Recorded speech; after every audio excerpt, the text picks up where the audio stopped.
Hello? Come on, Mashak.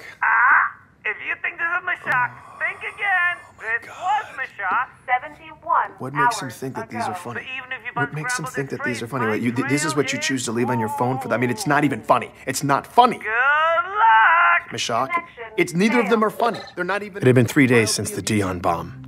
That friendly old boxing coach I'd interviewed, the guy whose facts weren't lining up, turns out he'd been dead for 7 years. Who had I spoken to? I had no idea. Whatever we'd thought this cover-up was, it now seemed like something far more sinister. Ray and Petra did the smart thing. They cut ties and left.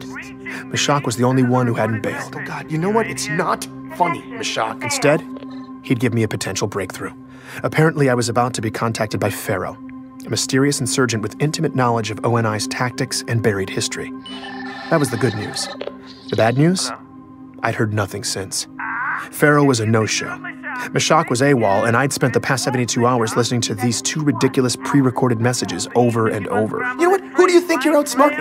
I'm the only human in existence who wants to find you. Good luck! My team had been reduced to this man. In a weird way, I'd been comforted by the idea of Mashak's constant surveillance. I liked knowing that at least somebody was out there, even if just to corroborate my existence. Mashak, Not reaching are you me. there right This is a now? recorded message, Are you listening? you idiot. And now, Connection he was gone. failed. I was beginning to worry something had happened to him. Mashak, are you listening? Just tell me if you are. Wait, is that you? Mashak? I'm so glad you got through. Oh, man. Where have you been? So I could rub it in your face that you're now 3 full Oh, days come on! behind me.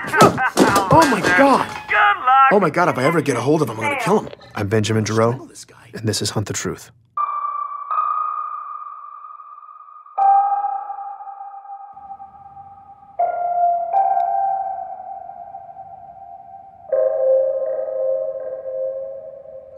Hey, Ben. It's Ray. Listen. Is there any chance we could grab a drink? Okay, I was really glad to hear from Ray. With Mashak MIA, my imagination had been running wild. If anything had happened to either of them or Petra, that was on me. So getting this call was a huge relief. But Ray's never exactly been a let's-grab-a-drink kind of guy, so something must have had him spooked. I rushed over to meet him at this dank dive bar near his place. So, I'm here with Ray and a lot of loud, drunk people. Think of all of them as providing cover, allowing us to talk in secret. Exactly.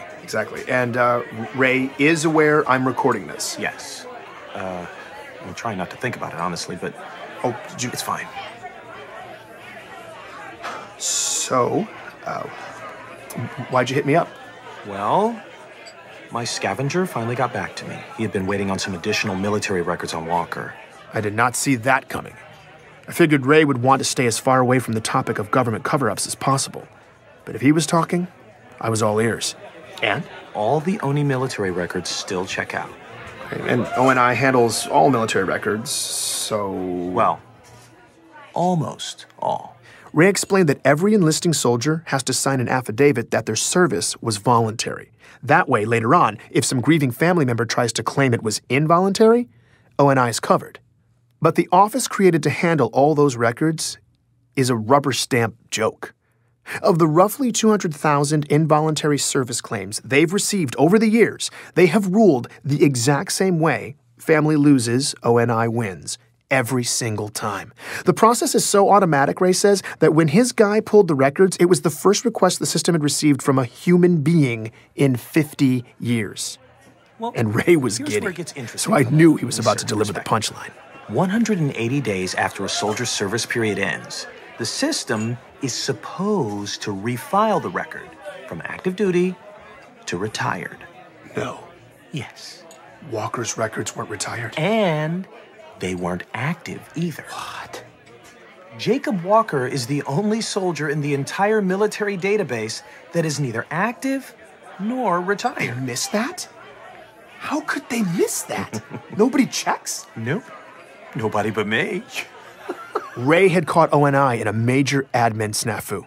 And I guess he was on a roll because what he said next blew my mind. mild-mannered analyst Ray Kurzig had used my recording of Walker's voice as a template to scan the slush for voice-matching audio. Then I just took Walker's voice That and cross-checked was the straight-up audio. pirate stuff. You what? Ray. You're an animal right now. Who are you? Oh, you are gonna love what I found, Ben. Get ready to take back the road, Ganymede. This is your chance to be one of the first on the planet to have your very own hog. More than 3 tons of... Here is our boy, Jacob, 19 years ago, hawking utility vehicles for some random dealership. Hog, one of Oh the my God. must-own and best driving It's a utility commercial? vehicles on the market. Yeah. The new 56 hogs He's an are shipping actor. now. Visit or call a qualified dealer. It's Beauty and the Beast. I couldn't believe it. I was listening to one of the military sources O&I provided me doing a commercial for a hog dealer on Ganymede, when Records had him stationed on the other side of human space. O&I had completely faked Walker, and Ray had caught the stupid bastards red-handed. That's incredible. Sitting there, having that drink, all the frustrations and anxiety that had been blaring in my face for weeks started to fade. Was it a bomber jacket? We ordered another round.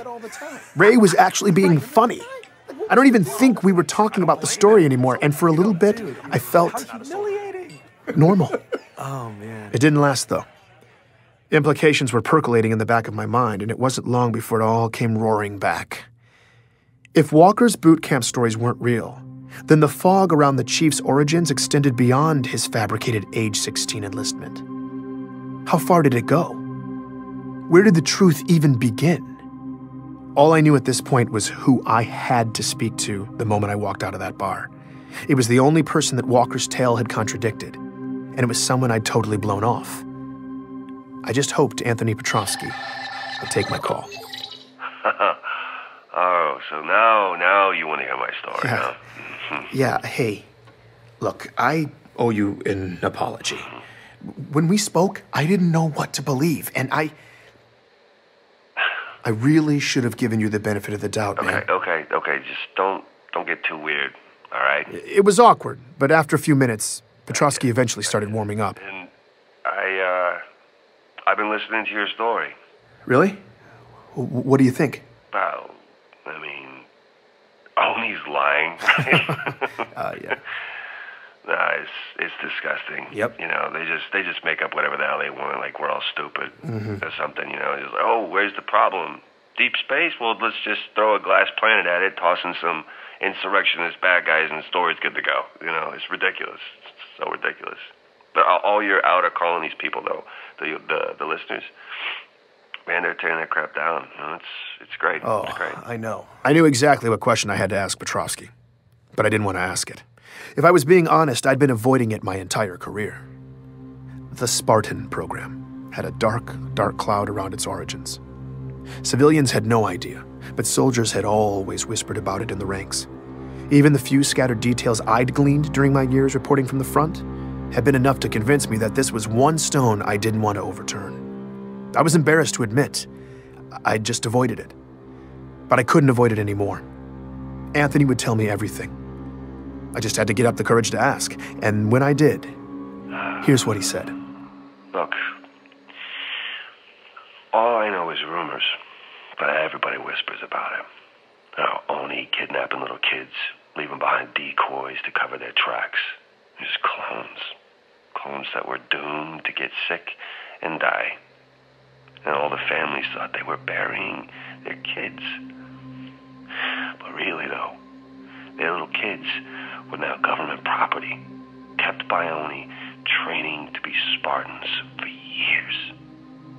And then, when they're barely like teenagers, they start biologically augmenting them, which is just a fancy way of saying they tore the kids to pieces and rebuilt them with tech. Whatever tweaks could give the government tactical advantage. Jesus, man. Survival rate on something like that. But the kids who did live through it, you know, Oni eventually cut them loose. Just sent them out to clean up the ugly in the galaxy. You know, all top secret. Spartans are super classified, so hush, hush, soldier. But then the Covenant showed up. Earth got a front row seat.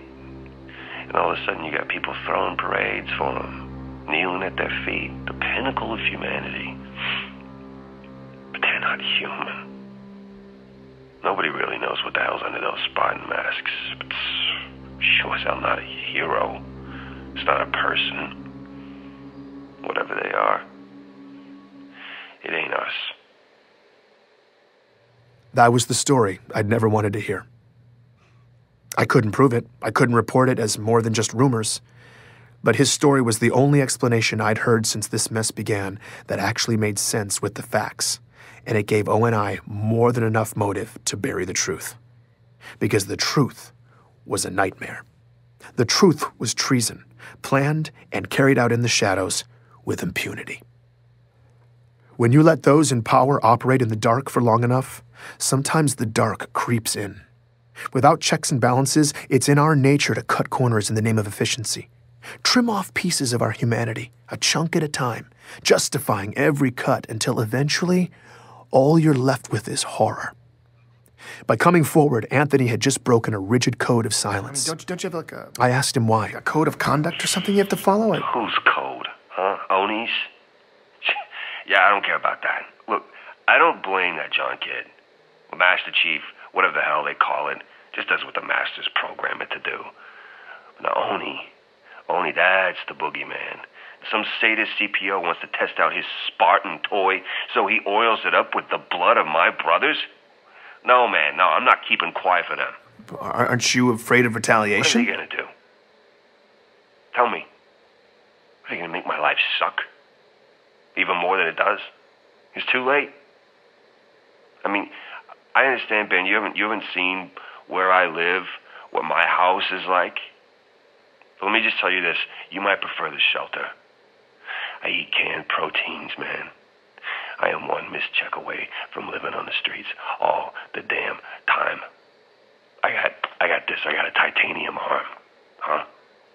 Vets benefits? On this planet, it's a joke.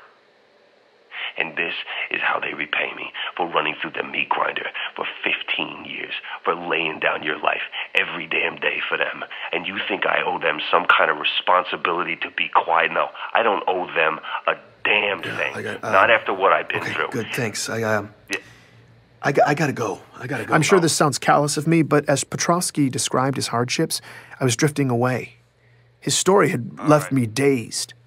I said I wasn't feeling well. I had to go. He understood. It did, thanks. I needed to step back and look at the full picture of what ONI had done, but my mind just wouldn't do it. Instead, I was fixated on one odd piece. The doppelgangers made to replace the kidnapped kids. Out of the disgusting quilt Petrovsky had laid out, I was stuck imagining the tragic life of one of these clones. They were human. They were created in a lab, altered so their bodies grew painfully fast, their bones stretching by the hour, newborns inflated into 6-year-olds. Someone taught them to walk, to speak. Did their handlers touch them? Did anyone look in their eyes? Did they have names? When it was time, ONI plopped them into some other kid's life, leaving them alone in a dark, unfamiliar room in a bed that was probably still warm. In the morning, a family would walk in, strangers who wouldn't even know to explain any of this to them. No one would comfort them. They were completely lost.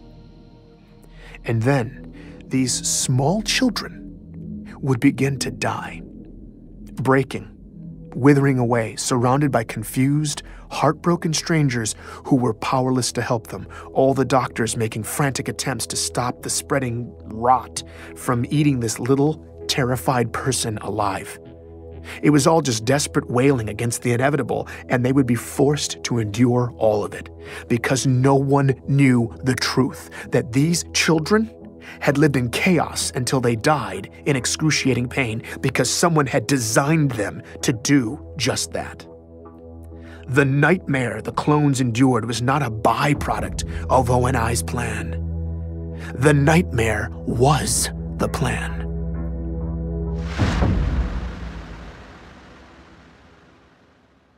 Did you hear an unpleasant story? It was still dark outside when I was awakened by that voice. I live alone and someone was calling me from the shadows. Ben, come in here. I was petrified. Then I realized it was coming in over one of the networks. My communication system had been hacked. I started recording. Pharaoh was finally here. And apparently, she'd let herself in. Did you listen this time? Yes, I did. I feel like if people knew this story, if we could prove the cover-up, it could really start a fire. Maybe, but you only have so much reach. With only controlling 90% of communication, that fire might take a while to spread. And we're not sure we have that much time. Not with what's coming. What? What's coming? The anomalies in deep space your friend Meshach has been tracking. We don't know what it is yet, but it's getting stronger. Pieces are moving out there, and we have to move faster. Okay. How? There are friendly ears in the UEG. People who have been kept in the dark, many of them with real power. And if they heard your story, they would come down hard. Who are you talking about? Politicians? Who's O&I been keeping in the dark? There are high-ranking senators who don't know about any of this. You need to tell them. Speak truth to power. Get Oni Brass in the same room when you do it so they don't have a chance to spin it, and the senators would be able to blow it all up right there. Okay, but what am I going to do? Arrange a roundtable with O&I chiefs and Senate leadership? Even if those people ever were in the same room, they wouldn't invite me over to ambush half of them. I don't see the opportunity. We create the opportunity. How? By creating panic.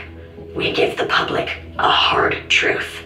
Ugly information that Oni can't contain. The cover-up, the Spartan program stuff. No, that's what will ignite the senators. The public needs a headline, imminent and explosive. Your story will make waves in the outer colonies, but on Earth and everywhere else, it's too complex and historical to cut through the noise. We don't have time for a slow burn. The public needs to hear a simple message. That we all might be about to die. And that's what we'll give them. Pharaoh was a force of nature, and something big was about to happen. It would get sympathetic politicians and ONI leadership all in the same room and set the table for me to lay out my proof, expose the cover-up, and blow it all open. Oni will be right where you want them, and then I'll open the door. And once you're in, you go for the throat. Please join me for the next episode of Hunt the Truth.